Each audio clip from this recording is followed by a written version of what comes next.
Bueno, entonces vamos a comenzar.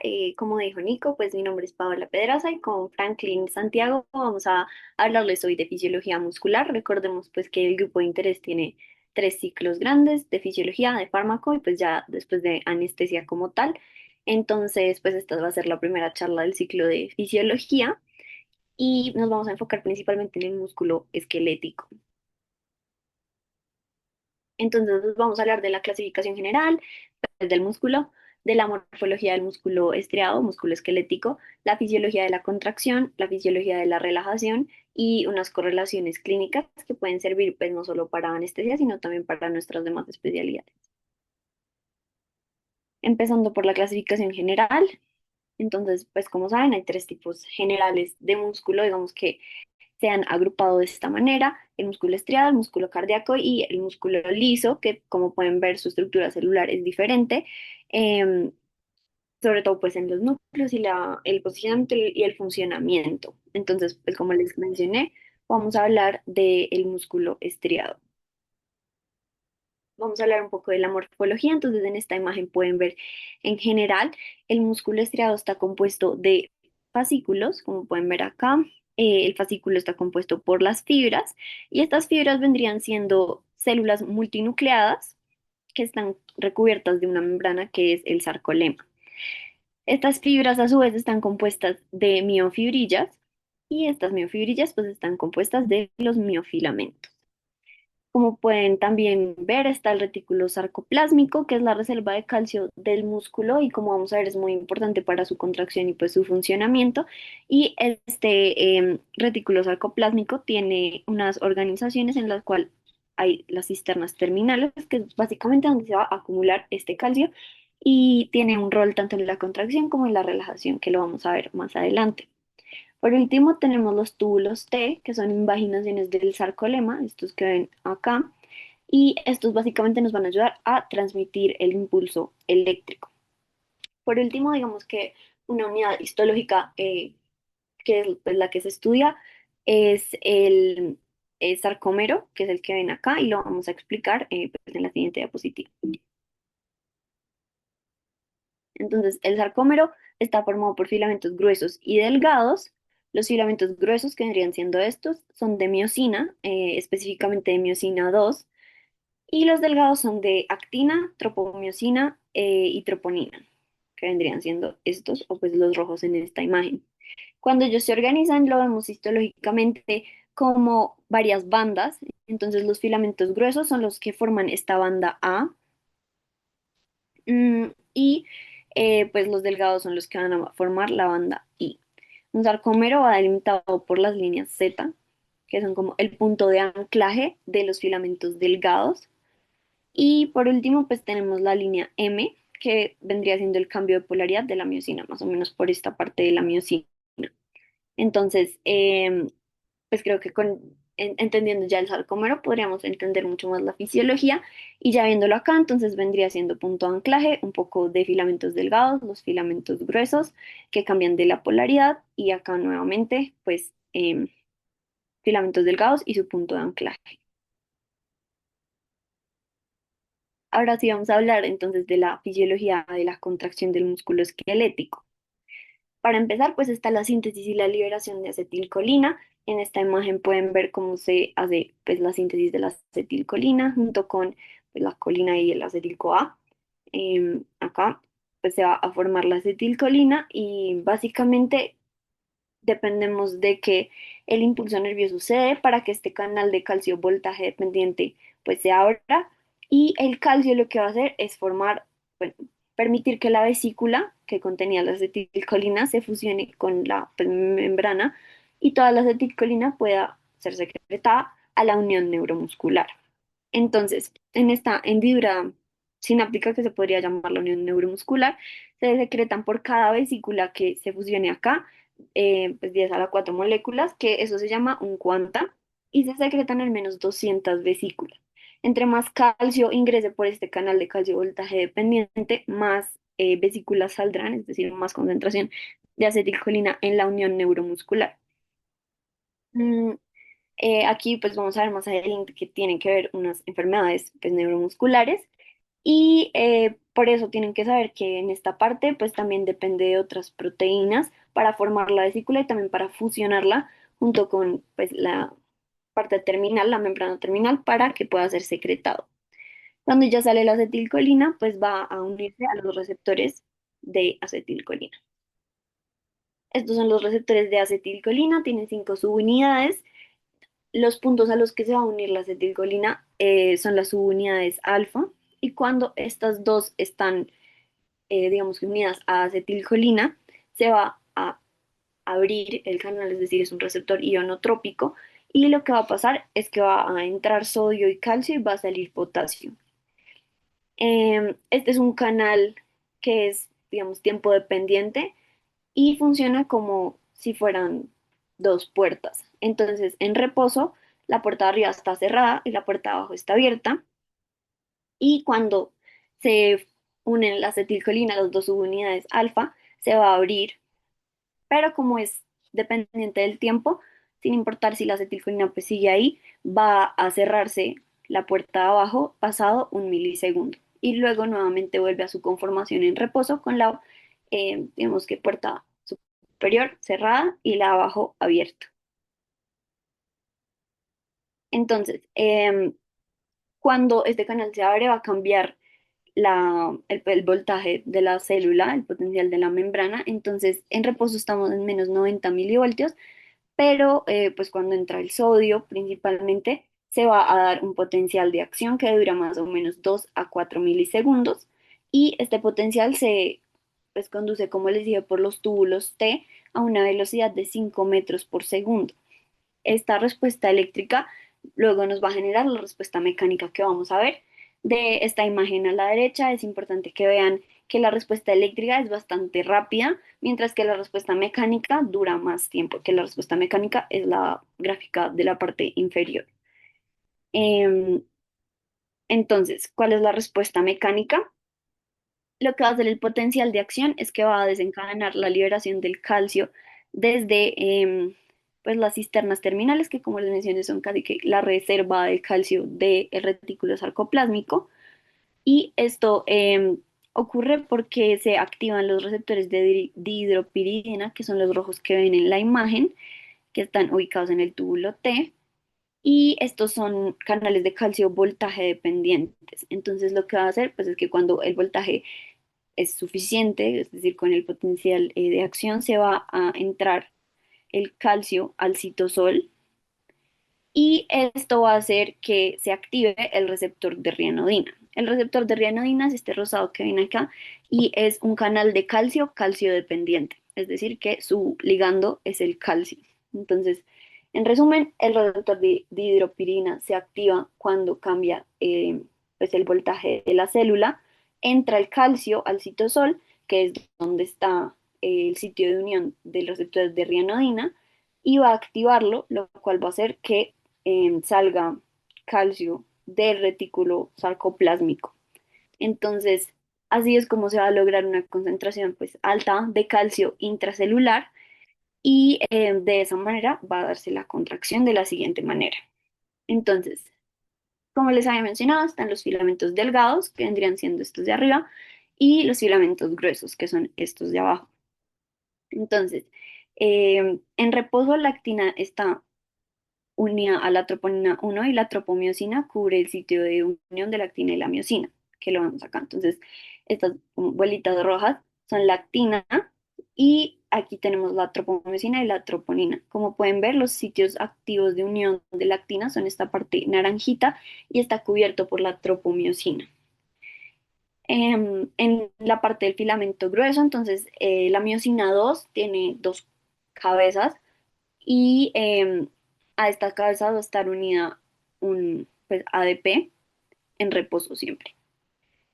Luego, cuando pasa todo lo que les mencioné en la diapositiva anterior, que se aumenta el calcio intracelular, lo que va a pasar es que ese calcio se va a unir a la troponina C, em, y esto va a hacer que se debilite la unión de la troponina I, que vendría siendo esta de acá.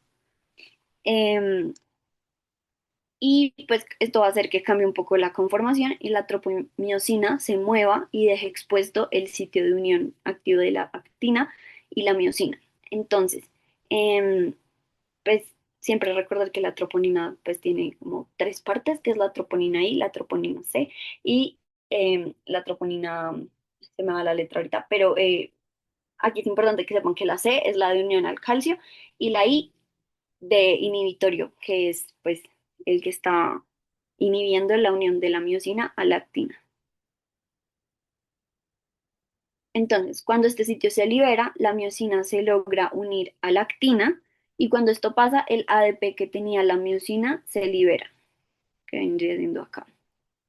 Cuando eso pasa, la miosina se dobla en la unión entre la cabeza y pues, el cuerpo de la miosina y esto es lo que se conoce como el power stroke, que lo vemos pues, en varios libros. Cuando eso pasa, se crea una fuerza longitudinal que va a hacer que se muevan los filamentos en relación uno con el otro y se vaya cortando un poquito la fibra, pero pues por cada power stroke se acorta el sarcómero 10 nanómetros.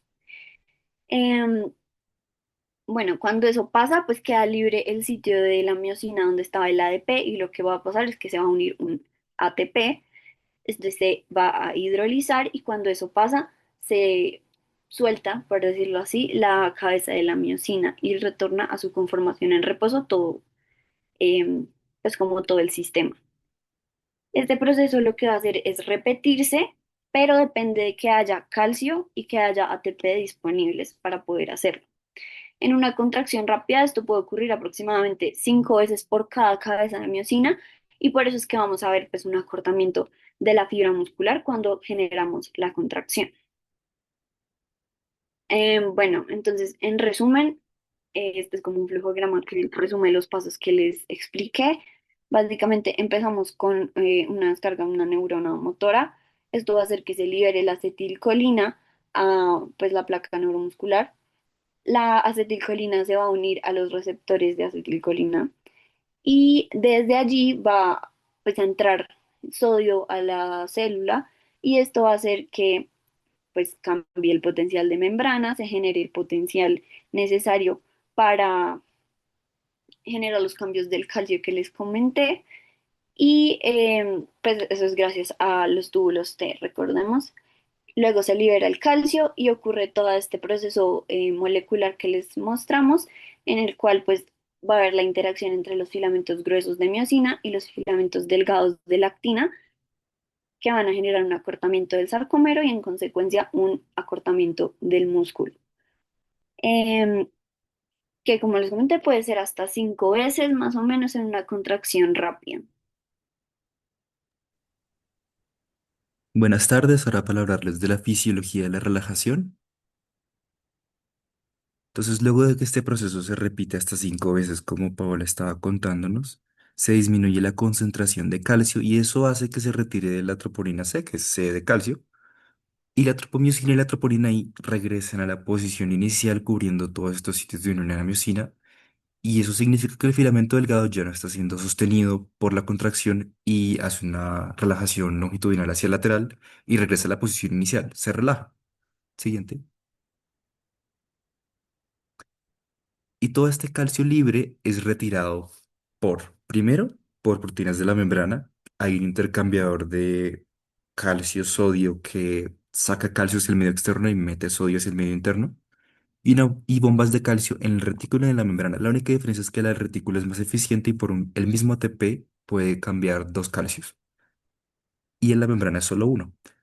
Este calcio entonces vuelve al retículo sarcoplásmico para estar disponible para la siguiente contracción. Aquí está unido la calsecuestrina, que se puede unir hasta 40 a 50 iones de calcio. Siguiente, por favor. Aquí está un resumen de los pasos de relajación. Todo el calcio se bombea de vuelta al retículo sarcoplásmico, se libera el calcio y la troponina C y cesa la interacción de la actina y la miosina, lo que relaja la fibra. Ahora para hablarles de desórdenes de la unión neuromuscular. Siguiente. La diferenciación primaria de estos desórdenes es si son presinápticos o si son posinápticos. Presinápticos hay primero el botulismo, que es por Clostridium botulinum, que genera una toxina enzimática botulínica que bloquea la exocitosis de la acetilcolina porque degrada una superfamilia de proteínas que son las proteínas SNER que están encargadas de la fusión de membranas. Entonces logra formarse la vesícula llena de ACH, la membrana está bien, pero no logra haber fusión para que se exocite. El diagnóstico entonces es con detección de la toxina en sangre o en heces y en electromiografía va a haber un potencial de acción muscular bajo con facilitación postetánica entre 30 y 100%. Eso lo que significa es que con un esfuerzo prolongado la contracción muscular mejora un poco. En cuanto a la presentación, es una parálisis descendente de inicio agudo, afecta primero nervios craneales, da visión borrosa, tosis, disfagia, luego extremidades y músculos respiratorios y también da síntomas autonómicos comunes como boca seca, estreñimiento, hipotensión. El tratamiento es con antitoxina, soporte respiratorio para la eventual falla respiratoria, la parálisis descendente y desbridamientos en caso muy infrecuente de que la infección por Clostridium botulinum sea por una herida contaminada por esporas de Clostridium. Siguiente.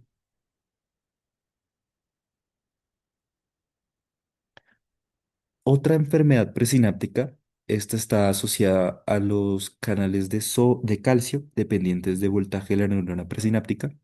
Entonces, estos son autoanticuerpos contra estos canales que son de tipo PQ. Y eso entonces reduce la entrada de calcio, lo cual reduce en consecuencia la liberación de ACH y pues reduce la activación de la neurona posináptica. El diagnóstico es buscando estos autoanticuerpos en sangre. Ese anti-VGCC es simplemente em, este mismo canal de calcio dependiente de voltaje. Y la diferencia con la anterior es que en esta, la recuperación postetánica, o sea, lo que sube la activación muscular después del ejercicio es mayor al 100%. Eso es altamente sensible y específico del Lambert-Eaton. Entonces, en este caso, la mejora con el esfuerzo es muy alta. La presentación tiene una triada clásica que se conforma por debilidad proximal, síntomas autonómicos y arreflexia. La fuerza mejora transitoriamente tras el ejercicio, rara vez hay síntomas oculares, lo cual es totalmente contrario a la siguiente enfermedad, que es todo lo contrario, va a ir empeorando y sí tiene síntomas oculares. El tratamiento de esta es con 3,4-diaminopiridina, piridostigmina e inmunosupresores y está altamente asociada hasta un 60% con malignidad, específicamente el cáncer de células pequeñas de pulmón. Siguiente.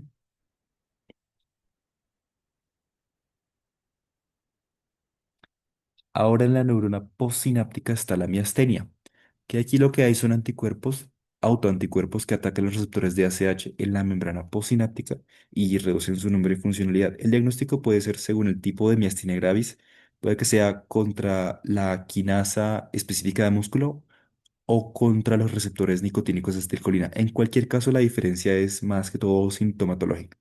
En la de Antimosk da más síntomas vulvares y más crisis respiratorias y en la anti-ACHR da el resto de síntomas distintos.